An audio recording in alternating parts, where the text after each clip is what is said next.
ಮಕ್ಕಳೇ, ಇವತ್ತಿನ ದಿನ ನೀವೇನಾದರೂ ಫಂಕ್ಷನ್ ಅಂತ ಮಾಡ್ತಾ ಇದ್ರೆ ದಯವಿಟ್ಟು ನಾನು ಹೇಳೋ ಒಂದು 4 ಮಾತನ್ನ ಗಮನ ಇಟ್ಟು ಕೇಳಿಸ್ಕೊಳ್ಳಿ. ಉದಾಹರಣೆ ಜೊತೆ ನಾನು ಹೇಳ್ಬಿಡ್ತೀನಿ. ಈಗ ಕೆಲವು ದಿನಗಳ ಹಿಂದೆ ನಮ್ಮ ಪರಿಚಿತರು ಒಬ್ಬರು ಬಂದು ನನ್ನ ಮೊಮ್ಮಗುವಿನ ನಾಮಕರಣ ಇದೆ, ದಯವಿಟ್ಟು ಬರಬೇಕು ಅಂತ ಕೇಳಿದ್ರು. ಸರಿ ಆಯಿತು, ನಾವೆಲ್ಲರೂ ಖುಷಿಯಿಂದ ಹೋದ್ವಿ. ಬಟ್ ಅಲ್ಲಿ ಹೋದ ಮೇಲೆ ನೋಡಿದಾಗ ಗಮನಿಸಿದಾಗ ನನಗನ್ಸಿದ್ದು ಅಂದರೆ ಯಾರು ನಮ್ಮನ್ನು ಫಂಕ್ಷನ್ಗೆ ಕರೆದಿದ್ರು ಅವರ ಮಗ ಸೊಸೆ, ಅಂದರೆ ಅವರ ಸೊಸೆಗಾಗಿರೋಂಥ ಮೊಮ್ಮಗುವಿನ ನಾಮಕರಣದ ಫಂಕ್ಷನ್ಗೆ ಕರೆದಿತ್ತು. ಆ ಮಗ ಸೊಸೆ ಹಸೆ ಮಣೆ ಮೇಲೆ ಕೂತಿದ್ರಲ್ಲ, ಅವರನ್ನು ಗಮನಿಸಿದೆ ನಾನು. ಒಬ್ಬರನ್ನು ಮಾತಾಡಿಸ್ತಾ ಇರಲಿಲ್ಲ. ಎದುರುಗಡೆ ಕಾಣಿಸಿದ್ರೆ ಐ ಕಾಂಟ್ಯಾಕ್ಟ್ ಮಾಡಿದ್ರೆ ಇವರನ್ನ ನಾನು ಮಾತಾಡಿಸ್ಬೇಕಲ್ಲ. ಯಾವಾಗ ಬಂದ್ರಿ ಅಂತ ಕೇಳಬೇಕು, ತಿಂಡಿ ಆಯ್ತಾ ಅಂತ ಅನ್ಬೇಕು, ಊಟ ಮಾಡಿ ಅಂತ ಹೇಳಬೇಕು. ಯಾಕೆ? ನನಗೇನು ಹಣೆ ಬರ, ನನಗೇನು ದರ್ದು, ನಾನು ಯಾಕೆ ಇವ್ರನ್ನೆಲ್ಲ ಮಾತಾಡ್ಸೋದು? ಕರೆದಿರೋದು ನನ್ನ ಅತ್ತೆ ತಾನೇ, ಅವ್ರು ಮಾತಾಡಿಸ್ಕೊಳ್ಳಿ. ಪರಿಚಯ ಇರೋದು ನನ್ನ ಅತ್ತೆ ಮಾವನಿಗೆ, ಸಂಬಂಧ ಇರೋದು ನನ್ನ ಅತ್ತೆ ಮಾವನಿಗೆ. ನಾನು ಬರೀ ನಮ್ಮನೆಯವರನ್ನ ಮಾತಾಡಿಸ್ತೀನಿ. ಆ ಸೊಸೆ ವರ್ತನೆ ಇದೇ ಥರ ಇತ್ತು. ಹೋಗ್ಲಿ, ಆ ಮಗನ ವರ್ತನೆ ಖಂಡಿತ ಅವನಿಗೆ ತನ್ನ ಹೆಂಡತಿ ಮನೆ ಕಡೆ ಇರೋ ಸಂಬಂಧಗಳಷ್ಟೇ ಮುಖ್ಯ ಆಗಿತ್ತು. ಇದು ಬರೀ ನನ್ನೊಬ್ಳ ಅಭಿಪ್ರಾಯ ಅಂತಲ್ಲ. ಅವತ್ತು ಫಂಕ್ಷನ್ಗೆ ಬಂದಿರೋ ಒಂದು 10 ಜನನ ನಾನು ವಿಚಾರಿಸಿದೆ. ನಿಮ್ಮನ್ನ ಆ ಹುಡುಗ ಮಾತಾಡ್ಸಿದ್ನಾ? ನಿನ್ನನ್ನು ಮಾತಾಡ್ಸಿದ್ನಾ? ಅಜ್ಜಿ ನಿಮ್ಮನ್ನು ಮಾತಾಡ್ಸಿದ್ನಾ? ಆಹಾ, ನಾಮಕಾವಸ್ಥೆಗೆ ಮಾತಾಡೋದು. ಅದು ಪಾಪ ಫಂಕ್ಷನ್ ಮಾಡಿದ್ರಲ್ಲ ಆಕೆ, ಅಂದರೆ ತನ್ನ ಮೊಮ್ಮಗು ಫಂಕ್ಷನ್ಗೆ ಬರಬೇಕು ಅಂದ್ರಲ್ಲ, ಅವರು ಎಲ್ಲಾರ ಹತ್ರ ಹೋಗಿ ನನ್ನ ಮೊಮ್ಮಗು ಇದು ಅಂತ ಪರಿಚಯ ಮಾಡಿಸಿ, ಹೇ ಬಾರೋ ಇಲ್ಲಿ ಅಜ್ಜಿನ ಮಾತಾಡ್ಸು, ದೊಡ್ಡಮ್ಮನ ಮಾತಾಡ್ಸು, ಈ ಥರ ಹೇಳಿದಾಗಷ್ಟೇ ಆ ಹುಡುಗ ಎದ್ದು ಬರ್ತಾ ಇದ್ದ. ನನಗೆ ತುಂಬ ಬೇಜಾರಾಗಿದ್ದೇನೆಂದರೆ, ಎದುರುಗಡೆ ಬಂದಾಗ ಐ ಕಾಂಟ್ಯಾಕ್ಟ್ ಮಾಡಿದ್ರೆ ಎಲ್ಲಿ ಮಾತಾಡಿಸ್ಬೇಕು ಅನ್ನೋದು ಸೊಸೆ. ಆಯಿತು, ಅವಳು ಹೊರಗಡೆಯಿಂದ ಬಂದವಳು, ಅವಳಿಗಿರ್ಬೋದು.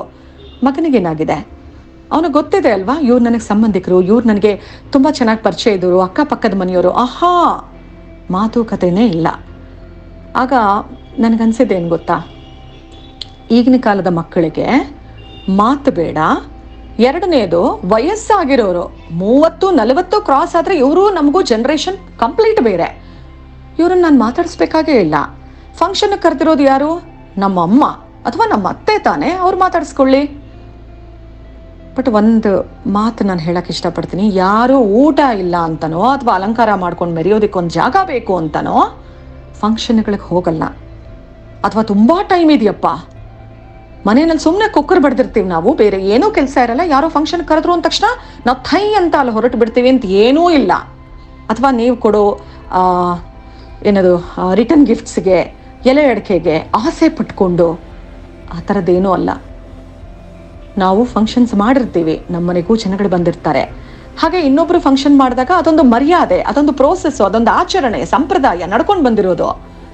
ಬಟ್ ನಾವು ಹೋದಾಗ ಎಷ್ಟು ಅವಮಾನ ಆಯಿತು ಅಂದರೆ, ಆ ಗಂಡ ಹೆಂಡತಿಗೆ, ಆ ಮಗುವಿನ ತಂದೆ ತಾಯಿಗೆ ಯಾರೂ ಬೇಕಿಲ್ಲ, ಯಾರ ಹತ್ರ ಮಾತೂ ಬೇಕಿಲ್ಲ.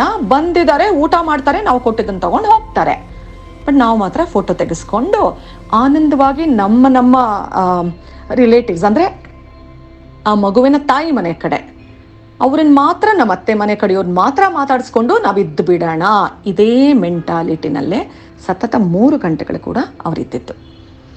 ಸೊ ನಿಮ್ಮ ಹತ್ರ ಬೇರೆ ಬೇರೆ ಸ್ಟೋರಿ ಇರಬಹುದು, ಆದರೆ ನಾನು ಗಮನಿಸಿದ ಹಾಗೆ ಈಗಿನ ಕಾಲದ ಮಕ್ಕಳು ಫಂಕ್ಷನ್ ಮಾಡಿದಾಗ ನಮ್ಮ ಅತ್ತೆ ಮಾವ ಕರೆದಿದ್ದಾರೆ, ಅವ್ರು ನೋಡ್ಕೊಳ್ಳಿ, ಅಥವಾ ನಮ್ಮ ಅಪ್ಪ ಅಮ್ಮ ಕರೆದಿದ್ದಾರೆ, ಅವ್ರು ನೋಡ್ಕೊಳ್ಳಿ, ನಾನು ಯಾಕೆ ಮಾತಾಡಿಸ್ಬೇಕು?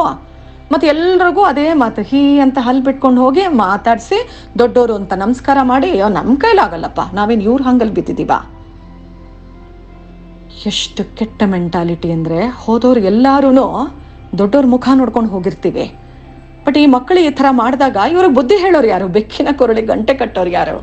ಈಗಿನ ಕಾಲದ ಮಕ್ಕಳು ಅನ್ಕೊಳ್ಳೋದು, ನನಗೆ ವಯಸ್ಸಿದೆ, ಸಿಕ್ಕಾಪಟ್ಟೆ ದುಡ್ಡು ಬರುತ್ತೆ, ಸಂಬಳ ಜಾಸ್ತಿ ಇದೆ, ಆಸ್ತಿ ಪಾಸ್ತಿ ಇದೆ, ಸೊ ನಾನೇನು ಇವ್ರು ಯಾರನ್ನೂ ಮಾತಾಡಿಸ್ಬೇಕಾಗಿಲ್ಲ.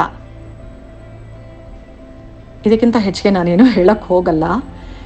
ದಯವಿಟ್ಟು ನೀವು ಈಗಿನ ಕಾಲದ ಮಕ್ಕಳಾಗಿದ್ದರೆ, 30ರ ಒಳಗಿನ ಮಕ್ಕಳಾಗಿದ್ದರೆ, ನಿಮ್ಮ ಮನೆಗೆ ಅಂತ ಯಾರನ್ನಾರು ಕರೆದಾಗ ಅಥವಾ ನಿಮ್ಮ ಮನೆ ಫಂಕ್ಷನ್ಗೆ ಅಂತ ಯಾರಾದರೂ ಬಂದಾಗ ದಯವಿಟ್ಟು ಮಾತಾಡಿಸಿ. ಬಂದಿದ್ದೀರಾ, ಚೆನ್ನಾಗಿದ್ದೀರಾ, ತಿಂಡಿ ತಿನ್ನಿ, ಊಟ ಮಾಡಿ, ಮಗು ನೋಡಿ ಹೇಗಿದೆ, ಅಥವಾ ಗೃಹ ಪ್ರವೇಶ ಮಾಡಿದ್ರೆ ಮನೆ ನೋಡಿ ಚೆನ್ನಾಗಿದೆಯಾ, ಅಂಕಲ್ ಹೇಗಿದ್ದಾರೆ, ಆಂಟಿ ಹೇಗಿದ್ದಾರೆ, ಪಾಪು ಹೇಗಿದೆ, ಮಾತು ಹೇಳ್ಕೊಡ್ಬೇಕಾ ಈಗಿನ ಮಕ್ಕಳಿಗೆ? ಬಟ್ ಎಷ್ಟು ಹಾಳಾಗಿದ್ದಾರೆ ಈಗಿನ ಕಾಲದವರು ಅಂದರೆ, ಬೇಕೇ ಇಲ್ಲ ಅನ್ನೋ ಥರ ಬಿಹೇವ್ ಮಾಡ್ತಾರಲ್ಲ. ತುಂಬ ಬೇಜಾರಾಗಿ ಈ ಆಡಿಯೋನ ನಾನು ಮಾಡ್ತಾ ಇರೋದು. ದಯವಿಟ್ಟು ಅನ್ನಕ್ಕೆ ಗತಿ ಇಲ್ಲ ಅಂತ ನಾವು ಬಂದ್ವಿ ಅಂತ ಅನ್ಕೋಬೇಡಿ. ಪ್ರತಿಯೊಬ್ಬರು ಅವರವರ ಮನೇಲಿ ಸಂತೋಷವಾಗೇ ಇದ್ದಾರೆ. ಒಬ್ಬರನ್ನ ಮನೆಗೆ ಕರೆದ ಮೇಲೆ, ಫಂಕ್ಷನ್ಗೆ ಅಂತ ಕರೆದ ಮೇಲೆ ಅವ್ರನ್ನ ಗೌರವದಿಂದ ನಡೆಸ್ಕೊಳ್ಳೋದು ನಿಮ್ಮ ಜವಾಬ್ದಾರಿ. ಅತ್ತೆ ಮಾವ ನಾಳೆ ಸತ್ತು ಹೋಗ್ತಾರೆ, ಅವರೆಲ್ಲ ಅವ್ರವ್ರ ಜವಾಬ್ದಾರಿ ಮಾಡಿರ್ತಾರೆ.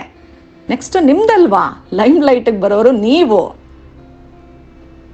ಅರ್ಥ ಮಾಡ್ಕೊಳ್ಳೋ ಹಾಕಿದ್ರೆ ಅರ್ಥ ಮಾಡ್ಕೊಳ್ಳಿ ಸಾಧ್ಯ ಆದರೆ. ಇಲ್ಲ ಅಂದರೆ ಕಾಲ ಎಲ್ಲರಿಗೂ ಅರ್ಥ ಮಾಡಿಸತ್ತೆ.